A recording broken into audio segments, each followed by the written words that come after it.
네, 생방송으로 진행하는 전국교회는 지금 이번에는 목회자나 크리스천들의 삶과 신앙 이야기를 들어보는 영상 칼럼 시간입니다. CTS 영남본부에서 준비했는데요. 영남본부 나와주시죠. 네, 안녕하세요. 영남본부 성윤근 기자입니다. 네, 성윤근 기자, 너무 어두운데 어디 방 안에 들어가 계신가요? 어디십니까? 네, 많이 어두우시죠? 지금은 방송 사고가 아니라 빛의 소중함에 대해 말씀드리려고 주변을 이렇게 어둡게 시작을 했습니다. 이처럼 빛이란 우리가 생활하는데 없어서는 안 될 가장 중요한 도구인데요. 이 빛을 통해 그리스도의 사랑을 전하고 계신 분이 있습니다. 지구촌 곳곳 전기가 없어 밤이 되면 아무것도 할 수 없는 오지 마을에 태양광 전기를 설치해 밤에도 예배 드릴 수 있도록 밝혀주며 빛 대신 주님을 전하고 계신 정경석 선교사님을 영상으로 만나보시겠습니다. 저는 처음 찬양사역자로 시작하면서부터 저에게 주신 은혜가 뭔가 하면 이것을 가지고 복음을 전하라. 예수 모르는 사람들에게 예수를 증거하라. 이 마음을 주셨어요. 그래서 저는 지금도 나눔선교회가 복음을 전하는 단체지 저는 영혼 구원이 이루어지지 않는다면 저는 이 사역을 할 이유가 없다고 생각합니다.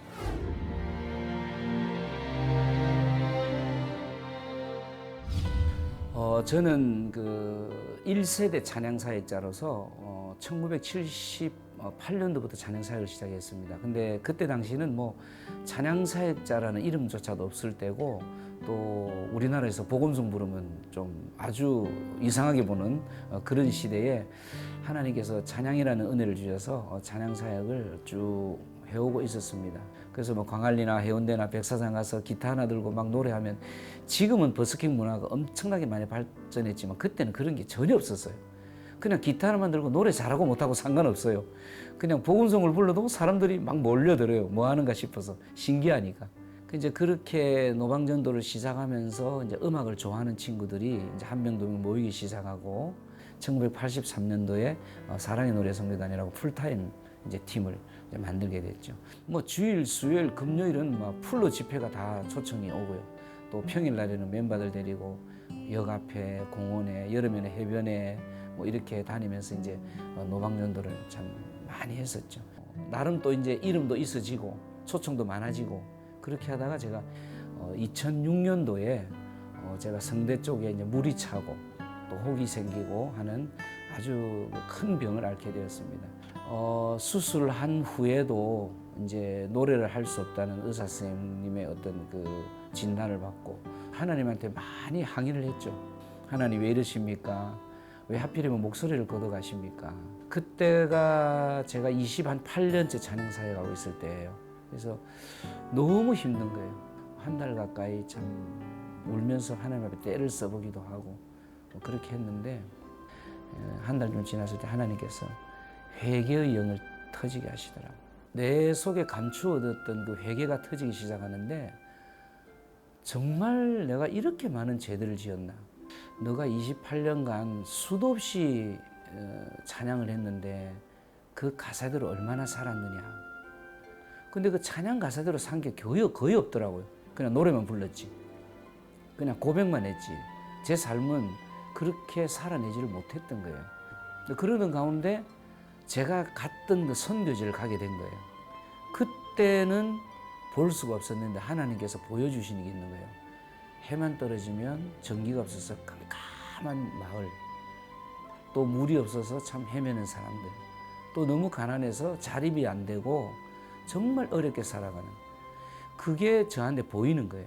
옛날에는 그게 안 보였는데 그냥 깜깜해도 깜깜한 대로 그냥 뭐 발전기 돌려서 집회하고 뭐 이렇게 했는데 그래서 하나님 그러면 이것들을 보게 하시는데 이 일들을 하기를 원하십니까? 하고 제가 기도하면서 물었더니 그렇다는 거예요. 저는 찬양사역자이기 때문에 제 경제적인 문제도 힘든데 제가 이 일을 어떻게 할 수가 있겠습니까? 그렇게 기도를 한 몇 날 며칠 하는데 어느 날 하나님께서 너무 강력하게 강하게 이렇게 응답을 주시는 거예요. 네가 하는 것이 아니라 내가 한다. 사실은 제가 처음 그 찬양사역 풀타임 사역자로 제가 그 헌신했을 때 하나님께서 주신 말씀이 마태복음 6장 33절 34절이었거든요. 먼저 그의 나라와 그의 일을 구하라. 그리하면 내가 이 모든 것을 너에게 더하시리라. 내일은 염려하지 말라. 내일이 내일 염려할 것이요 한낱 괴로움은 그날에 족하니라. 이 말씀을 저에게 제가 사역자로 처음 첫 발 내디딜 때 그 주신 말씀이에요. 근데 그 말씀이 다시 강하게 생각이 나는 거예요. 먼저 그의 나라와 그 의를 구하라. 그럼 내가 하시겠다는 거예요. 그래서 제가 헌신을 했죠. 그럼 제가 하겠습니다.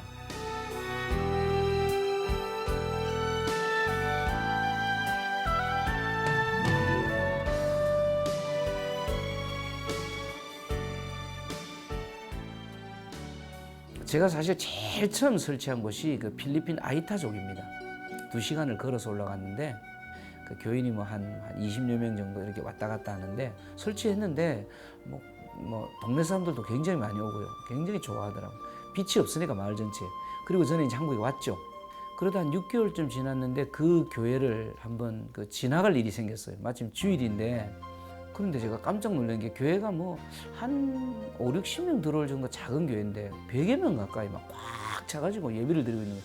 그래서 제가 예배를 마치고 아니 그 현지 목사님한테 이거 어떻게 됐냐고 왜 이리 사람이 갑자기 성장된다니까 솔라를 이렇게 설치를 해놓으니까 저녁 시간마다 마을 사람들이 교회 놀러 온대요.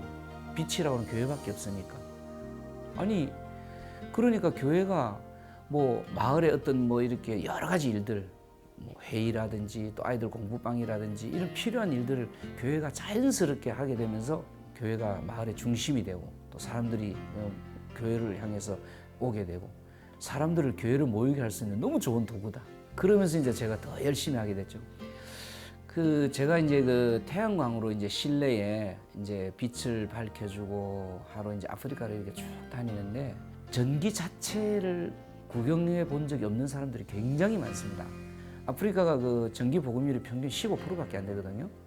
어느 날 십자가가 이제 보이는데 교회마다 십자가가 있잖아요. 십자가가 불 켜진 곳이 한 곳도 없는 거예요. 아프리카는. 그게 제 눈에 보이는 거예요. 그래서 십자가에도 불을 켜야 되겠다. 그래서 좀 연구를 해서 십자가도 이제 불을 켜주기 시작하는 거예요.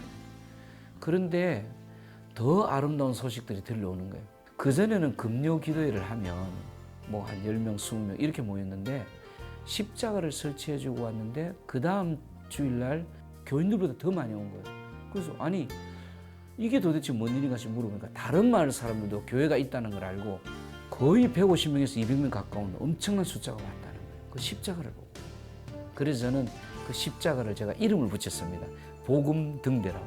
복음등대. 제가 이제 아프리카는 이게 태양광전기 설치하면 그 빛 하나 때문에 사람들이 얼마나 감동해하는지 춤추면서 찬양을 그 다음날 아침 해 떠오를 때까지 합니다. 그 감동의 그 예배 또 감동의 시간들을 보면 그 육신의 피곤함이 눈 녹듯이 사라지고요. 그 후에 선교사님들을 통해서 들려오는 얘기들이 어마어마합니다. 교회 성장하는 내용들이. 그래서 너무 감사하죠.